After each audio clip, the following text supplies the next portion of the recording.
नमस्कार, बुलेटिन में आपका स्वागत है। आपके साथ मैं हूं जीनत सिद्दीकी। शुरुआत करते हैं खबरों की और बड़ी खबर लखनऊ से आ रही है। वसीम रिजवी को धमकाने की एफआईआर दर्ज हुई है। शिया वक्फ बोर्ड के चेयरमैन को फोन पर धमकी मिली है। धमकाने वाले ने खुद को टाइगर मेमन का भाई अब्दुल मेमन बताया। रिजवी को राम मंदिर पर बनाई अपनी फिल्म रिलीज न करने को कहा है। रिलीज करने पर सिनेमा हॉल को फूंकने की धमकी दी है। रिजवी ने सादतगंज थाने में एफआईआर दर्ज कराई है। हमारे पास अब्दुल मेमन, जो अपने को टाइगर मेमन का भाई बता रहा था, उसका फोन आया था। राम जन्मभूमि खरीदना चाहता था।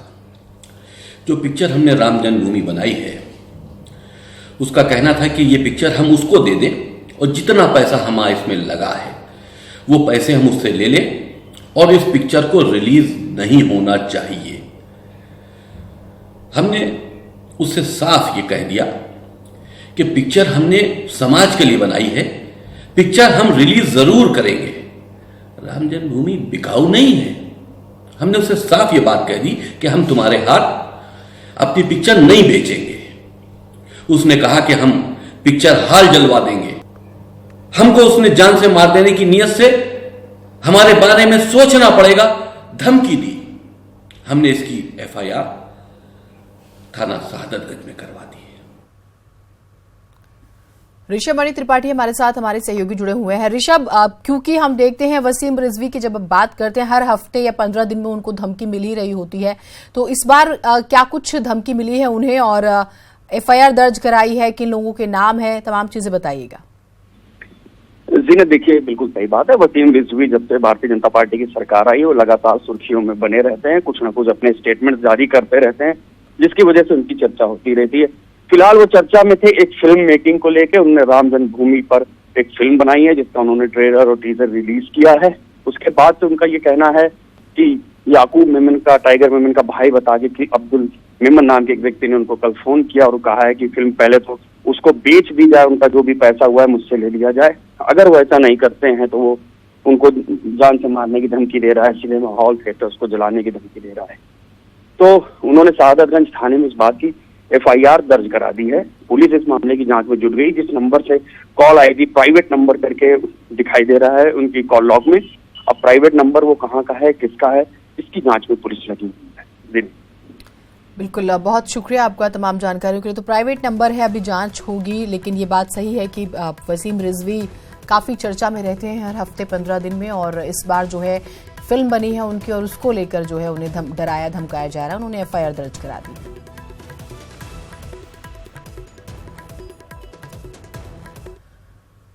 दिल्ली पुलिस की स्पेशल सेल ने 3 आतंकियों को गिरफ्तार किया है। कश्मीर से गिरफ्तार किए गए इन आतंकियों से यूपी का कनेक्शन भी खंगाला जा रहा है। खासकर ग्रेटर नोएडा स्थित शारदा यूनिवर्सिटी के छात्र एहतेशाम बिलाल के बारे में पूछताछ हो रही है। एहतेशाम बिलाल के बारे में कहा जा रहा है कि उसने आतंकी संगठन ज्वाइन किया है। कहा जा रहा है कि पढ़ाई के दौरान ही एहतेशाम इन आतंकियों के संपर्क में आया। पुलिस ने गिरफ्तार आतंकियों के पास से हथियार और विस्फोटक भी बरामद किए हैं।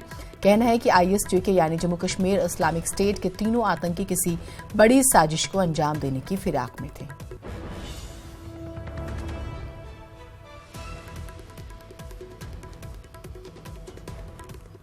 लगा है कि एक उसका हमें सिग्नेचर्स मिले हैं, उसके एड्रेस वगैरह मिले हैं। वो एसओजी जो है, एसओजी श्रीनगर उस पर कार्रवाई कर रही है। एहतेशाम बिलाल ग्रेटर नोएडा से जो चले गया था, जो उसके बारे में बताया कि उसने भी इनका ग्रुप ज्वाइन कर लिया।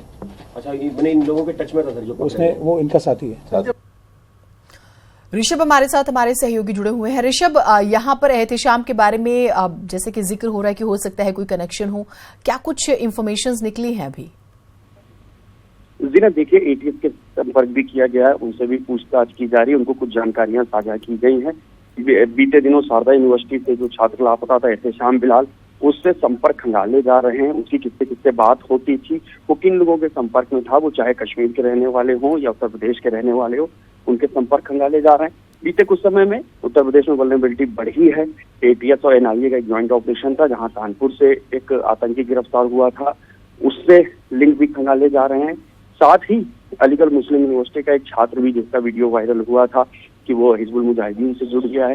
तो ऐसे तमाम जो इंस्टीट्यूशंस हैं, एजुकेशनल इंस्टीट्यूशंस हैं, जहां पर कश्मीर के छात्र आते हैं, पढ़ रहे हैं, उनसे क्या कहीं कोई संपर्क हो सकता है, क्या कहीं कोई ब्रेन वॉशिंग की तैयारी चल रही थी, इन सभी चीजों को लेकर एटीएस के साथ जानकारी साझा की जा रही है। आगे ATS इसमें जीतेगा, अगर कोई कनेक्शन निकलता है तो उसके मुताबिक कार्रवाई की जाएगी। जीनत, बहुत शुक्रिया आपका तमाम जानकारियों के लिए। तो इन्वेस्टिगेशन हो रही है, अगर कोई कनेक्शन निकलता है तो फिर उसके मुताबिक ही जो है स्टेप बाय स्टेप इन्वेस्टिगेशन तो होगी ही, कार्रवाई भी की जाएगी।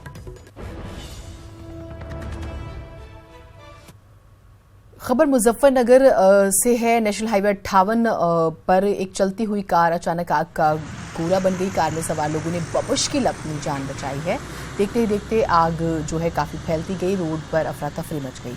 हाईवे पर जाम की स्थिति बन गई। सूचना मिलने पर दमकल विभाग की गाड़ी ने मौके पर पहुंचकर काफी मशक्कत के बाद आग पर काबू पाया। बताया जा रहा है कि कार सवार ऋषिकेश से दिल्ली जा रही थी।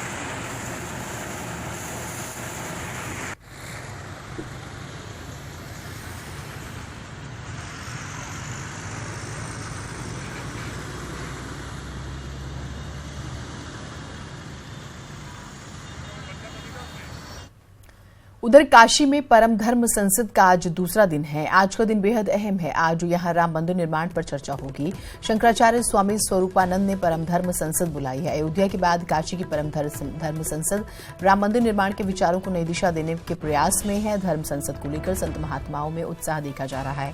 चारों धाम, चारों पीठ और 51 शक्तिपीठों के प्रतिनिधि शामिल इस परम धर्म संसद में शामिल हो रहे हैं। वहीं रविवार को परम धर्म संसद के पहले सत्र में मंदिर रक्षा विधेयक पास किया गया। संतों ने एक मत होकर इस प्रस्ताव का समर्थन किया। दूसरे सत्र में गंगा की अविरलता और निर्मलता पर विधेयक पास हुआ।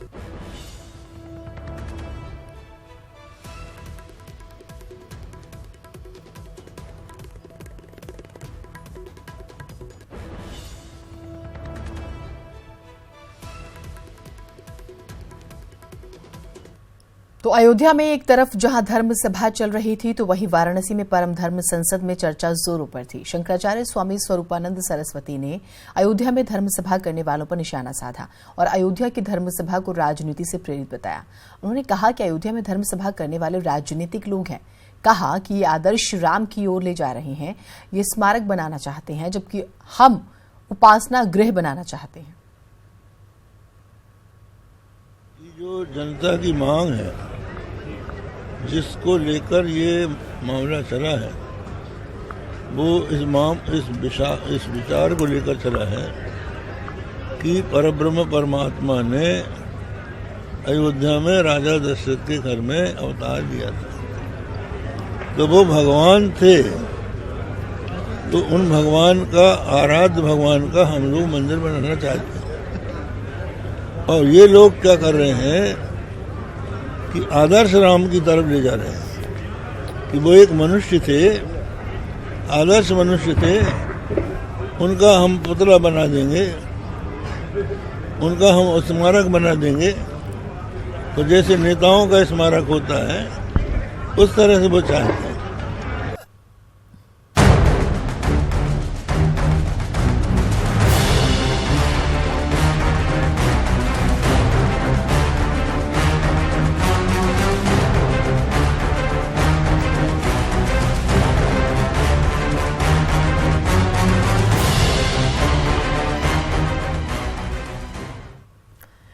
अयोध्या में एक बार फिर संतों ने हुंकार भरी। राम मंदिर के निर्माण के लिए सरकार पर दबाव बनाने की बेचैनी मंच पर बैठे संतों में साफ दिखाई भी दी।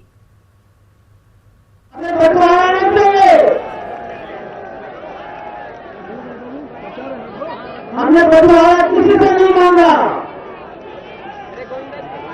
हमें पूरी की पूरी भूमि चाहिए।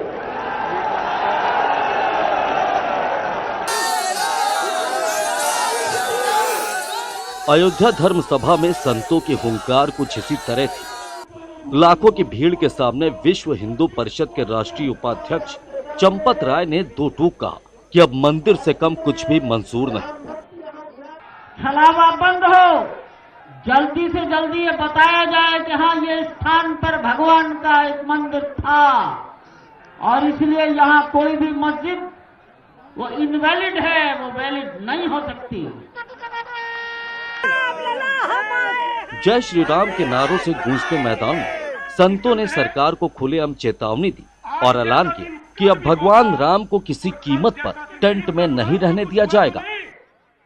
आज ये समूचा समाज इस बात की तस्दीक करता है कि अब प्रभु राम को टेंट में में रहने नहीं देंगे।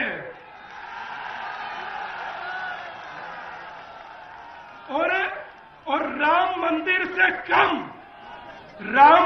से कम इतना सा बर्दाश्त नहीं। उसके बाद आप करिए सियासत, मुझे ऐतराज नहीं। अयोध्या की इस धर्म सभा में यूपी के 48 जिलों के राम भक्त शामिल हुए। खास बात ये रही कि संत जो भले ही विहिप से असहमति रखते हो, इस मुद्दे पर एक मत थे।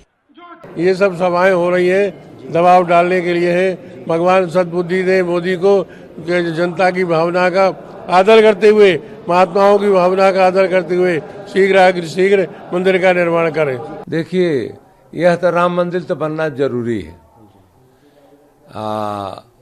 राम मंदिर बनने के लिए जनता अगर उत्सुक है तो इन लोगों के विश्व हिंदू परिषद के या इन लोगों के देन नहीं है। यह हनुमान जी की कृपा है कि जल्दी।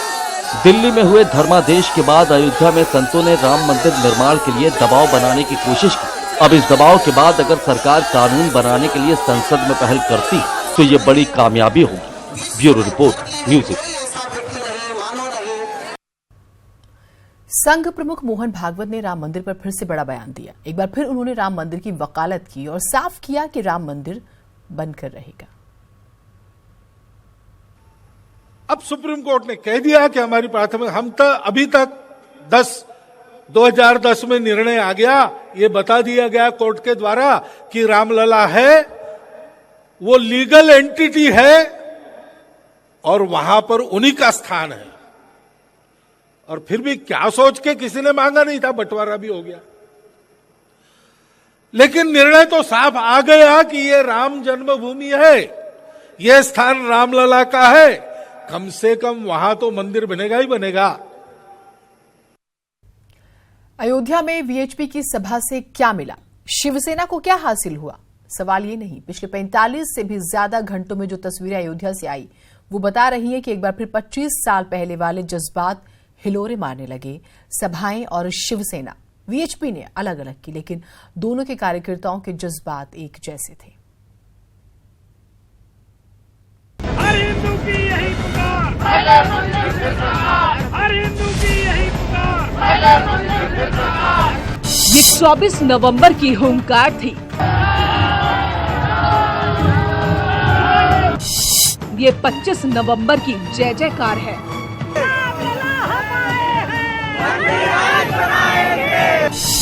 अद्भुत नारे, जोशीला अंदाज, टकराएगा,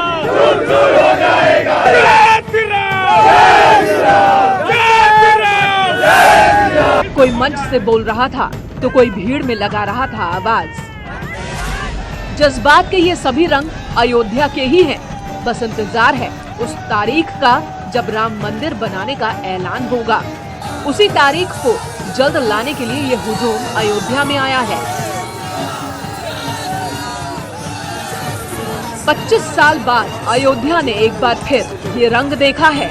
एक बार फिर बड़ी संख्या में लोग राम मंदिर निर्माण की मांग लेकर राम की नगरी पहुंचे हैं। ट्रेन से, कार से और मोटरसाइकिल से जब राम भक्त अयोध्या पहुंचे तो याचना नहीं, अब रण होगा। पहले मंदिर, फिर सरकार। जय श्री राम के नारों से अयोध्या का आसमान गूंज उठा और ये गूंज देश के कोने कोने तक सुनाई दी।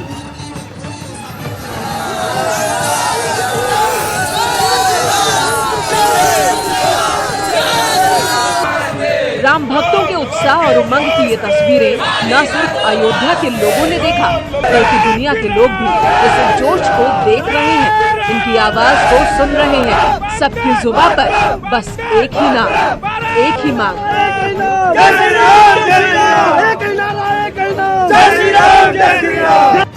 राम मंदिर बन के रहेगा, राम मंदिर बन के रहेगा। कोई रोक नहीं सकता, दुनिया की कोई ताकत नहीं रोक सकती। चाहे जितना भी कोई आ जाए, 2009 से पहले, चुनाव से पहले राम मंदिर बनना चाहिए। जय श्री राम। कि अब प्रभु राम को टेंट में रहने नहीं देंगे। जय श्री राम, जय श्री राम, जय श्री राम। वंदे मातरम, वंदे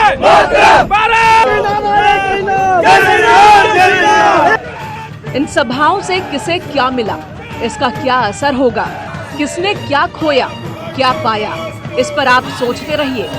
लेकिन ये तस्वीरें बता रही हैं कि अयोध्या में मंदिर निर्माण के लिए भक्तों ने एक बार फिर अंगड़ाई ली है। News 18 bureau. खबर कानपुर से है। कानपुर में राजकीय पॉलिटेक्निक के छात्र ने हॉस्टल के बाथरूम में फांसी लगाकर आत्महत्या कर ली। घटना की जानकारी होने पर हॉस्टल में मौजूद छात्रों ने इस बारे में प्रशासन को जानकारी दी। छात्र की आत्महत्या की जानकारी होने पर जो है काफी बच्चे वहां पर मौजूद हुए और उन्होंने हंगामा शुरू किया। फिलहाल किस वजह से उसने ये किया ये स्पष्ट नहीं हो पाया है। पुलिस मामले की जांच कर रही है और ये छात्र मूल रूप से देवरिया का रहने वाला था और फर्स्ट ईयर का स्टूडेंट था।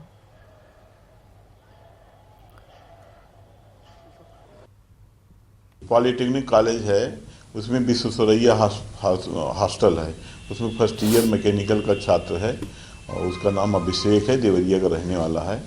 तो जिस छात्रावास में अपने रूम में रहता था तो उसमें अपने बाथरूम में उसने फांसी लगाई है। उसको ट्रीटमेंट के लिए यहाँ अस्पताल हैदर लाया गया था, लेकिन वहाँ पर उसकी डेथ हो गई है। कारण हम जांच करा रहे हैं और जो भी जांच होगी वो कार्रवाई की जाएगी।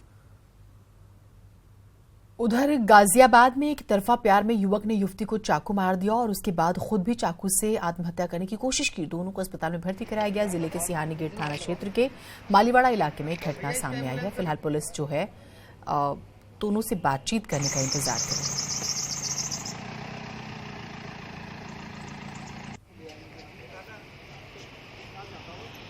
कुछ नहीं पता, पीछे पीछे गया, वे लड़की दूध ले गए और पीछे ना हंगामा कर दिया। फिर नहीं पता क्या कराने क्या नहीं, क्या हुआ क्या नहीं। कहाँ चाकू मारा है? नाड़ पे मारी है भैया। लड़के ने भी अपने आप को मार लिया है? बाद में मारा वो तो, जब लड़की मेरी नीचे पड़ गई, जब मैंने शोर मचाया। आप के घर पे हुई थी ये घटना? हाँ। लड़के ने घर पे ही अपने आप को हाँ। आगरा में खूनी संघर्ष मामले में पुलिस ने बड़ी कार्रवाई करते हुए 2 सगे भाइयों की हत्या के आरोपियों को गिरफ्तार कर लिया है। पुलिस ने बंदूक समेत 4 लोगों को गिरफ्तार किया। खूनी संघर्ष में दोनों पक्षों के 3 लोगों की मौत हो गई थी। थाना फतेहपुर सीकरी क्षेत्र के जाजो गांव का ये मामला था। इसके बाद कई थानों की फोर्स और आला अधिकारी मौके पर कैंप।